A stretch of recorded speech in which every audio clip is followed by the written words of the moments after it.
बिस्मिल्लाहिर्रहमानिर्रहीम। Chapter number 10 के हमने न्यूमेरिकल शुरू किए हुए थे। पहले 3 न्यूमेरिकल को हमने अच्छे तरीके से पढ़ लिया था। इसके बाद आते हैं न्यूमेरिकल नंबर 4 की जानिब। न्यूमेरिकल नंबर 4 की स्टेटमेंट पढ़ लेते हैं। A simple pendulum completes 1 vibration in 2 seconds. एक सादा पेंडुलम जो है अपनी एक वाइब्रेशन को 2 सेकंड के अंदर मुकम्मल करता है। वाइब्रेशन मतलब जब हम उसको मूव कराते हैं, एक दफ़ा जाके दोबारा उसी पॉइंट पर पहुँचे तो एक वाइब्रेशन हो जाती है। तो ये सिंपल पेंडुलम अपनी एक वाइब्रेशन को 2 सेकंड में मुकम्मल करता है। कैलकुलेट्स इट्स लेंथ, इसकी आपने लंबाई मालूम करनी है। जबकि हमारे पास ग्रेविटेशनल जो एक्सेलरेशन है उसकी वैल्यू दी हुई है 10 मीटर पर सेकेंड स्क्वायर के बराबर।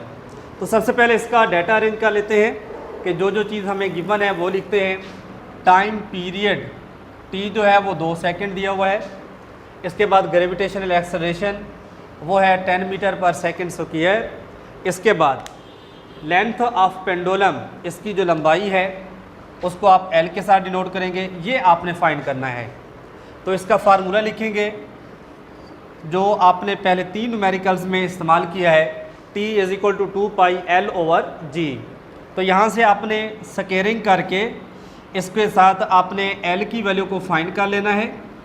ये लास्ट न्यूमेरिकल में हमने इसकी मुकम्मल कैलकुलेशन की थी। तो यहाँ से आपने L की वैल्यू को फाइंड कर लेना है, वो है T² G/4 पाई स्क्वायर आ जाएगा। तो यहाँ पर T की वैल्यू पुट करेंगे, वो है 2 का स्क्वायर बन जाएगा 10, वैसे लिख देंगे G की वैल्यू। ओवर पर आते हैं, वो है 4, उसके साथ दिया हुआ है पाई की वैल्यू हमें पता है वो होती है 3.14, और क्योंकि इसका स्क्वायर दिया हुआ है लिहाजा हम इसका भी स्क्वायर ही ले लेंगे। इसके बाद 2 टू द बन जाएगा 4 और साथ 10 लिखेंगे, 4 वैसे लिखेंगे। 3.14 का स्क्वायर खोलेंगे तो हमें इसका आंसर मिलेगा 9.8596 के बराबर। यहाँ 4 से 4 को कैंसिल कर लेते हैं तो बाकी हमें मिल जाएगा 10/9.8596। जब हम इसको डिवाइड करेंगे तो हमें इसका आंसर मिलेगा 1.02 मीटर के बराबर। आते हैं न्यूमेरिकल नंबर 5 की जानिब। न्यूमेरिकल नंबर 5 की स्टेटमेंट है जी कि if 100 wave pass through a point of medium in 20 second, कि अगर 100 वेव जो हैं किसी एक मीडियम के पॉइंट में से गुजरती हैं 20 सेकंड के अंदर, मतलब 20 सेकंड के अंदर 100 वेव जो हैं मीडियम के एक पॉइंट से गुजरती हैं, व्हाट इज़ द फ्रीक्वेंसी, तो इन वेव्स की फ्रीक्वेंसी क्या होगी, and the time period of the wave, और इसको कितना टाइम लगता है पास होने के लिए वो आपने फाइंड करना है। If the wave length is 6 centimetre, उन वेव्स की जो वेव लेंथ है उनकी ऊंचाई जो है, हाइट जो है वो है 6 centimetre. Calculate the wave of the speed, तो इसकी वेव की आपने स्पीड भी फाइंड करनी है। तो 3 चीज़ें इसमें आपने फाइंड करनी होंगी। तो सबसे पहले इसका भी हम डाटा अरेंज कर लेते हैं। नंबर ऑफ़ वेव्स हैं उसको हम n के साथ डिनोट करते हैं। किसी भी चीज़ की तादाद को आपने ज़ाहिर करना हो तो n के साथ शो किया जाता है, तो वो है 100।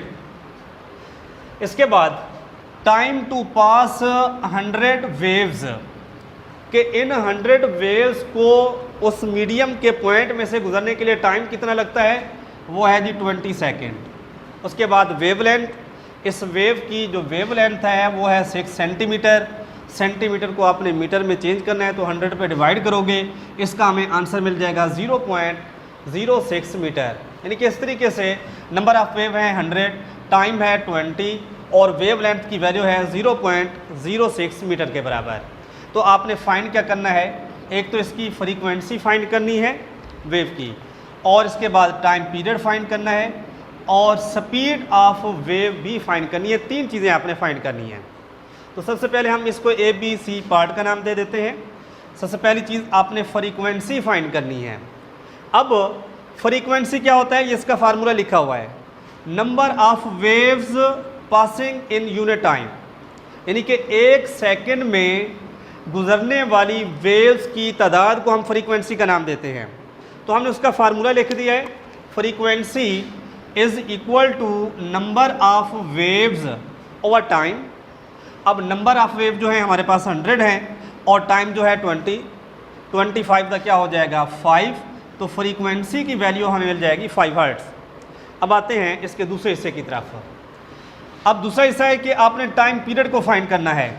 टाइम पीरियड, ये फार्मूला जो होता है टाइम पीरियड का फ्रीक्वेंसी का रेसिप्रोकल होता है t is equal to 1/f।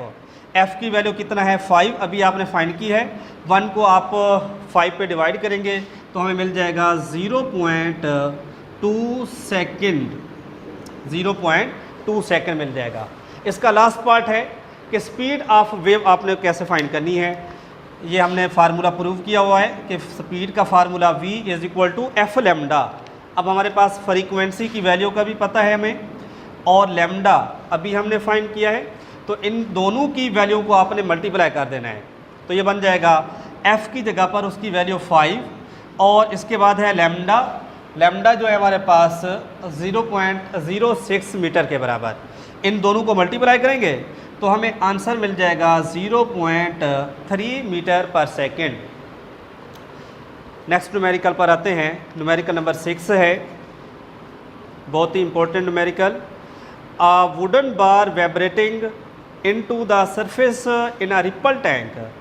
तो कहते हैं कि लकड़ी का बना हुआ एक तख्ता है, बार है, कोई राड है लकड़ी का, जो रिपल टैंक की सरफेस के ऊपर वाइब्रेट कर रहा है। आपने पढ़ा था रिपल टैंक के, जब हमने कंस्ट्रक्शन पढ़ी थी, उसका एक हिस्सा वाइब्रेटर भी था। तो वो वाइब्रेटर जो है वाइब्रेट कर रहा है, has a frequency of 12 hertz, यानी कि 12 हर्ट्ज़ की फ्रीक्वेंसी के साथ वो वाइब्रेटर जो है, वो वुडन बार जो है वो वाइब्रेट कर रहा है। The resulting wave has a wave length of 3 centimetre. तो इस वाइब्रेटर की या इस वुडन बार की वाइब्रेशन की वजह से जो वेव बन रही है उसकी वेव लेंथ 3 सेंटीमीटर है। What is the speed of the wave, तो इस वेव की स्पीड कितना होगी ये आपने फाइंड करना है। तो इसका भी हम डाटा अरेंज कर लेते हैं। हमें बताया हुआ है इसकी फ्रीक्वेंसी के बारे में कि फ्रीक्वेंसी जो है वो 12 हर्ट्ज़ है, वेव लेंथ 3 सेंटीमीटर छोटे यूनिट में दिया हुआ है। इसको चेंज करेंगे मीटर में, 100 पे डिवाइड करेंगे तो इसका आंसर हमें मिलेगा 0.03 मीटर के बराबर। यानी कि फ्रीक्वेंसी जो है वो 12 है और लैम्डा वेव लेंथ उसकी वैल्यू 0.03 मीटर के बराबर।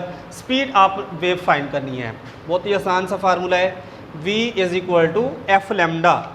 तो f की कीमत फ्रीक्वेंसी की वैल्यू है 12 पुट करेंगे, लैम्डा की वैल्यू है 0.03 मीटर। इन दोनों को आपस में मल्टीप्लाई करो तो इसका आंसर हमें मिल जाएगा 0.36 मीटर पर सेकेंड। अब आते हैं लास्ट न्यूमेरिकल पर, वो है न्यूमेरिकल नंबर 7। सबसे पहले इसकी स्टेटमेंट पढ़ लेते हैं। A transverse waves produced on a spring has a frequency of 190 hertz.